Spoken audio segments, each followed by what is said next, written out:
નમસ્કાર દોસ્તો, આપણે unit 2 a ship can walk કરી રહ્યા છીએ. તેમાં 5મી એક્ટિવિટી અત્યારે આપણી ચાલુ છે. શરૂઆતમાં આપણે 5મી એક્ટિવિટીમાં જે the ship of desert story છે તે આપણે એનિમેશન ફિલ્મથી જોઈ. અહીં તમે રંગ પણ ભરી દીધા હશે. આ આખી સ્ટોરી આપણે એનિમેશનથી જોઈ લીધી છે. ત્યારબાદ 5Bમાં અહીં જે શબ્દ મૂકવાના હતા, parts of body of camel, અને જે રણને લગતા શબ્દો છે તે પણ આપણે જોયા. આજે જે આપણે કામ કરવાનું છે તે છે એક્ટિવિટી 5C. તો આપણે એક્ટિવિટી 5C શરૂ કરીએ. Activity 5C. Work in pairs. The sentences from the story are mixed up below. Read them and place them in appropriate columns. અહીં જે વાક્ય આપેલા છે તે આપણી વાર્તામાંથી જ લીધેલા છે, શિપ ઓફ ડેઝર્ટમાંથી જ, અને તે વાક્યો મિક્સ થઈ ગયા છે. તેને આપણને જુદા કરવાના છે, કેમલના વાક્ય અને લાયનના વાક્ય. બરોબર છે? આપણે જવાબ જોતા જઈએ, એક એક વાક્ય વાંચતા જઈએ અને જવાબ જોતા જઈએ. Ship of the desert. તો આ વાક્ય કેમલને લગતું છે એટલે આપણે અહીં લખશું ship of the desert. Thorns cannot prick it. Thorns cannot prick it. Has thick pads. Has thick padded feet. Needs water every day. Needs water every day. Can store water for 2 weeks. કેમલમાં છે can store water for 2 weeks. Cannot eat thorny food. Cannot eat thorns. Lion.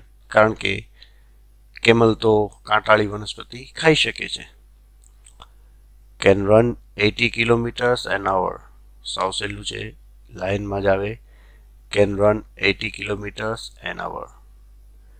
King of the forest. શરૂઆત જ અહીંથી થાય છે. King of the forest. જંગલનો રાજા છે તે. It has pads in feet. It also has padded feet. આપણે અહીં padded feet તો આવી ગયું છે. Also has pads in feet. તે વાક્ય આપણે અહીં લખશું. Does not eat every day. કેમલને લગતું વાક્ય છે માટે અહીં આવશે does not eat every day. તો આ રીતે આપણે કેમલને લગતા અને લાયનને લગતા વાક્યો અલગ તારવીને લખીશું. Activity 5D. ઉપરના કોઠાનો ઉપયોગ કરી તમારા વિશે ઉદાહરણ પ્રમાણે વાક્ય બોલો. એટલે આપણે લખવાના છે.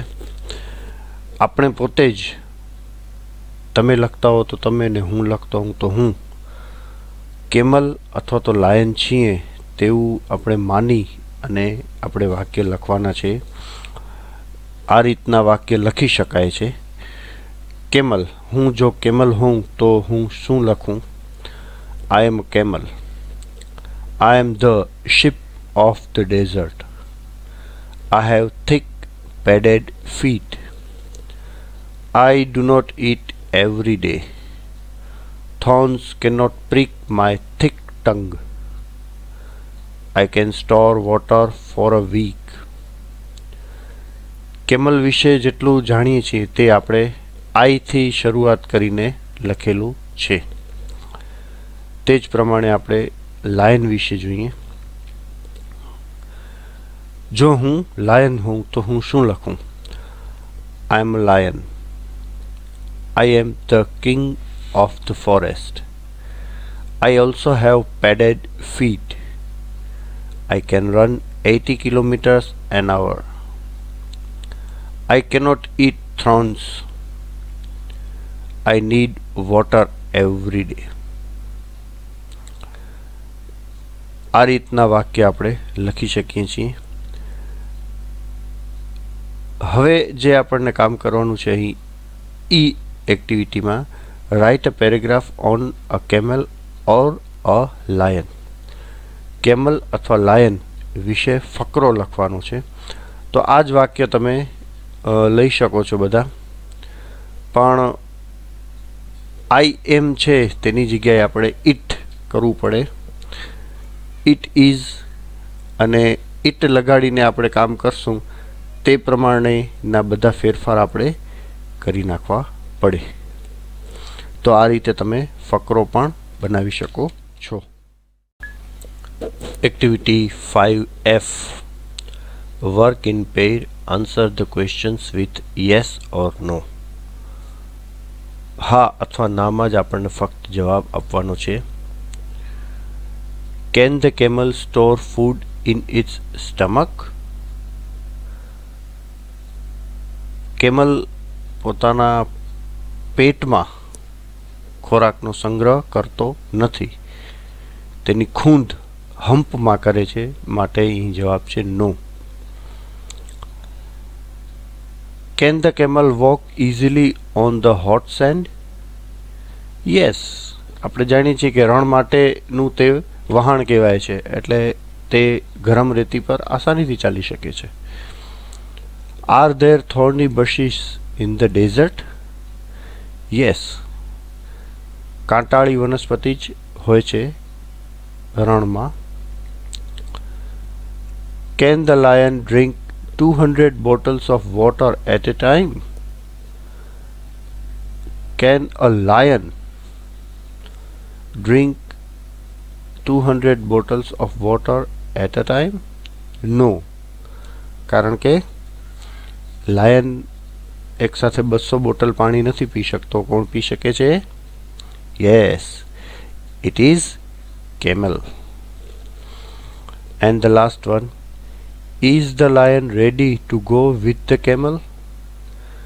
જો તમે પાઠ નિરાંતે વાંચ્યો હોય અને જે કાર્ટૂન ફિલ્મમાં આપણે જોયો હતો તેમાં તમે નિરાંતે આખો છેલ્લે સુધી જોયો હોય તો તમને આનો જવાબ સરસ અને જલ્દી આવડી જાય. જવાબ છે નો, કારણ કે છેલ્લે લાયન કેમલ સાથે જવા તૈયાર થયો ન હતો. Activity 5G, answer these questions in 1 or 2 words. અહીં આપેલા જે પ્રશ્ન છે તેના જવાબ એક અથવા બે શબ્દમાં જ ખાલી લખવાના છે. Who can eat a lot of food at a time? આપણને ખ્યાલ છે એક સાથે ઘણો બધો ખોરાક કોણ ખાઈ શકે છે? Yes, it is camel. Second, what cannot burn the camel's feet? ઊંટના પગને બાળી નથી શકતું કોણ? Hot sun. ગરમ તડકો જે રેતી ઉપર પડે છે અને તેનાથી રેતી ખૂબ જ તપી જાય છે, તે પણ ઊંટના પગને ગરમ અથવા તો બાળી શકતું નથી. Third, who can run fast in the desert? સાવ સહેલો પ્રશ્ન છે. ડેઝર્ટ આવી ગયો and who can run fast, તો આપણને ખ્યાલ જ છે કે nobody can run faster than camel in the desert. So answer is camel. Fourth, what cannot disturb the camel? Thorns and hot sand. ગરમ રેતી તેને કશું જ નુકસાન નથી પહોંચાડી શકતી, કારણ કે તેના પગ પેડેડ છે એન્ડ થોર્ન્સ કાંટા, કારણ કે તે કાંટા પણ ખાઈ શકે છે. તેની જીભ એટલી બધી જાડી છે કે તે કાંટા તેમાં લાગી શકતા નથી. So the answer is thorns and hot sand. Fifth question, where can the camel store water? ખૂબ જ સરસ પ્રશ્ન છે. જવાબ છે સ્ટમક. ખાસ યાદ રાખજો, ઊંટ પોતાની ખૂંદમાં ખોરાકનો સંગ્રહ કરે છે, જ્યારે પેટમાં પાણીનો સંગ્રહ કરે છે.